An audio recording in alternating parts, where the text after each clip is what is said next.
So this year is the 40th anniversary of the Super Mario franchise, and a lot of people were wondering how Nintendo was planning on celebrating it, as they've had some announcements for Mario's anniversaries in the past. But with the Nintendo Switch 2 Direct in April revealing Donkey Kong Bonanza, it definitely seemed like this was going to be the big 3D platformer for the Nintendo Switch 2's launch year, especially after it was confirmed that this was being developed by the Super Mario Odyssey team.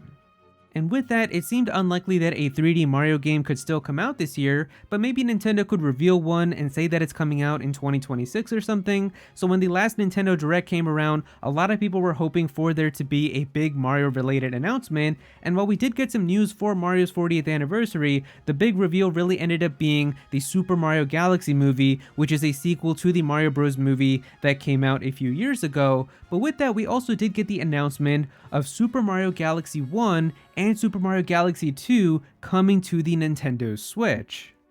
Now these are two games from the Wii era re-releasing on the Nintendo Switch, and there's been a lot of discussion about whether or not these games are worth it, if they're good or not, so I figured I'd talk about my experience with these games and how I feel about it, and whether or not you should buy it if you're still kind of on the fence about deciding.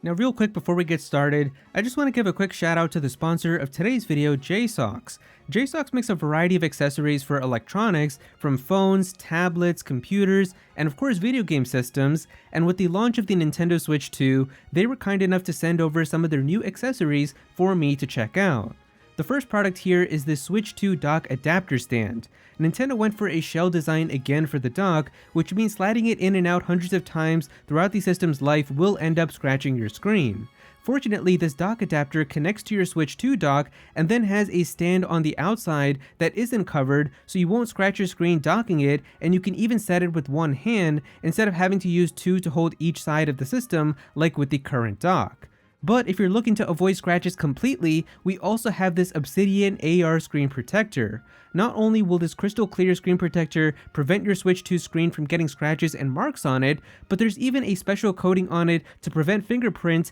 and glare from sunlight, so you will always be able to see what's on the screen clearly and have it be protected. But by far my favorite product that they sent over was their all new Switch 2 mod case. As the name implies, this is a modular case that you can customize for your needs, and there's so many amazing features. From a sturdy shell over the console, it's perfect at keeping your system safe from drops outside or inside. You can even add these grips to your Joy-Cons to make them way more comfortable to hold, and there's even slots for accessories like storing your game cartridges, and all of these products will be linked below in the description if you'd like to go and check them out for yourself, and thank you so much again to Jsaux for sponsoring the video. Now the first thing that I really want to talk about are the controls, as I feel like a lot of people are going to notice this even more than the visuals, which I will touch upon later, but the controls are a very important aspect of how these games are played, as if you did play them originally on the Wii, then you know that they're really kind of baked around using the motion controls, which was a huge gimmick of the entire Wii system, but they were really using that with the Wii mode that had like that IR laser pointer at the top of it, using that with the sensor bar that came with your Wii to collect star bits and use the motion controls for the game. And obviously the Nintendo Switch doesn't come with a sensor bar, but also the controllers like the Joy-Cons and the Pro Controller don't have that IR laser, so instead Nintendo had to kind of rework how the motion controls are used inside of this game on the Switch, and instead they kind of rely on the gyro that's inside of these controllers instead, where you can like tilt the controller and still move it around using like the gyro that's inside of the controller, and that acts as like your cursor for using motion controls, and it does definitely take a little bit to kind of get used to it. It does feel different than how it kind of feels using the Wiimote and the sensor bar on the Wii, but I do feel like it can still kind of work. Honestly, this is one of those rare games where I would recommend most people to just play these games using detached Joy-Cons, where you can just have a Joy-Con in each hand, because it kind of makes it feel similarly to how it did with the Wiimote and the Nunchuck, as this game isn't really kind of made to be played with a Pro Controller, and I know I play like pretty much every single Switch game that I ever get was with a Pro Controller, but this is just one of those games where, because the way that the game is made, where you're using like the motion to kind of collect star bits and jumping around and stuff, I actually feel like the best way to play it on the Switch would be having a Joy-Con in each hand. But now moving on to the graphics and visuals, the Nintendo Switch 1 version of these games runs at 1080p 60fps in docked mode, and on the Nintendo Switch 2, you actually get an upscaled 4K resolution at 60fps. Now, at its core, these are still very much in fact the Wii games that are ported over to the Nintendo Switch, so it's not like these games have been completely recreated from scratch for the Nintendo Switch. It is still very much the Wii game. You'll even kind of feel that with the gameplay itself, like it does kind of feel a little bit clunky sometimes with the camera and stuff because it is still very much a Wii game, but everything has been kind of upscaled and it does look a little bit sharper and crispier now with it on the Nintendo Switch, and especially with the 4K update on the Nintendo Switch 2. They also did rework some of the textures and visuals for the game too, so it's not like the exact same Wii game just brought over to the Nintendo Switch and just upscaled so that it looks a little bit sharper. There are some things that have actually been changed, so if you look at some of these comparisons here, you can see that like with the original Wii version here of this nest, you can see here the textures have been changed and they do look much sharper and just better looking on the Nintendo Switch.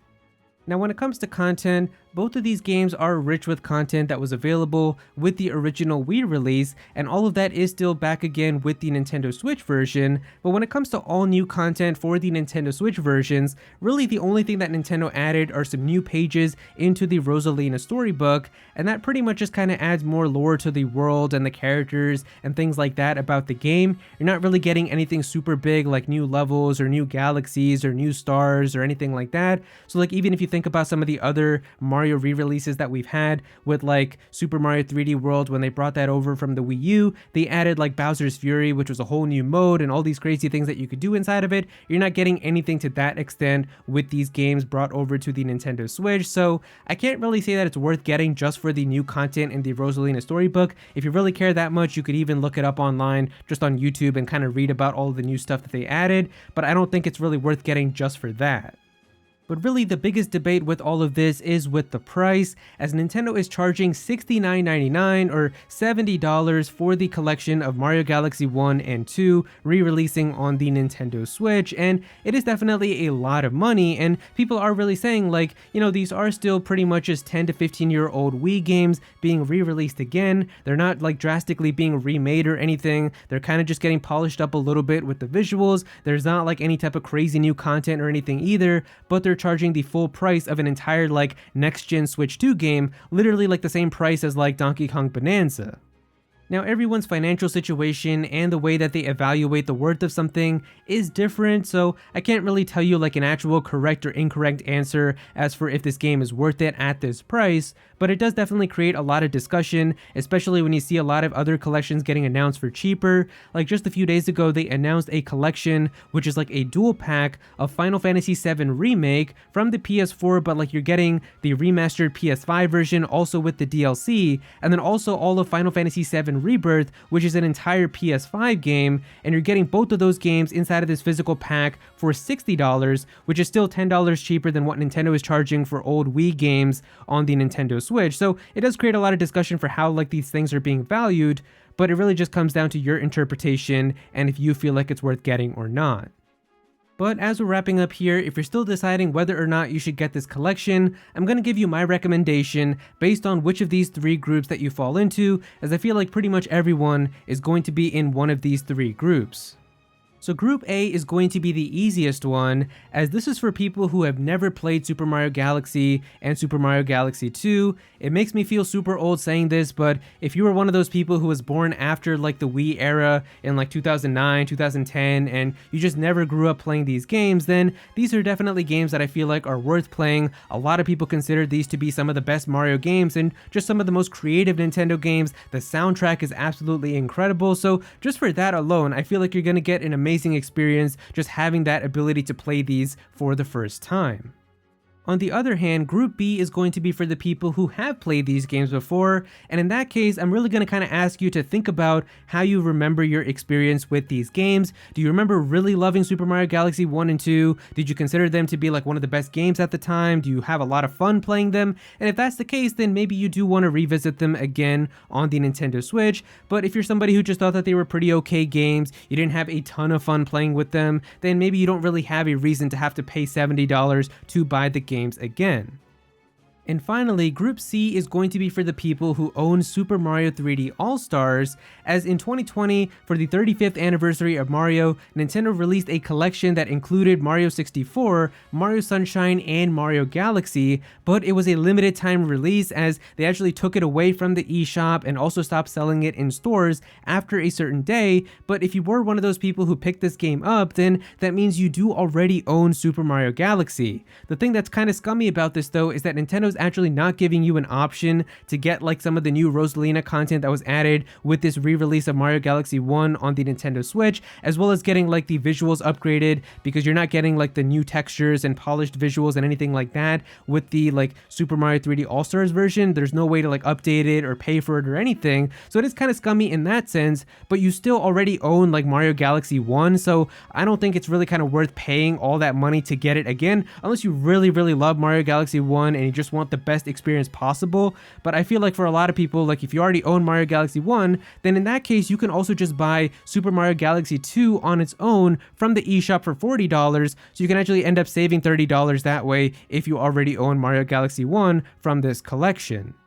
But yeah, there you go guys, those are pretty much my thoughts on how I feel about the Super Mario Galaxy 1+2 collection on the Nintendo Switch. If you guys enjoyed the video, definitely be sure to click that like button and also subscribe to the channel as well. I'm definitely gonna have some more videos talking about Nintendo, so be sure to subscribe so you don't miss out on that. Comment down below and let me know what you think about this. Do you think that the Super Mario Galaxy collection is worth it? Did you end up buying it? How do you feel about it all? Definitely be sure to comment down below and let me know. But if you don't have anything to say about it, just comment your favorite emoji down below for some engagement. I would really appreciate it. Go follow me on Twitter at Aero so you can be featured in videos, and also join my Discord server as well. We've got a bunch of people in there who are always talking about Pokemon and Smash Bros and Nintendo, so definitely be sure to join that. But yeah, that's pretty much it. Thank you so much for watching.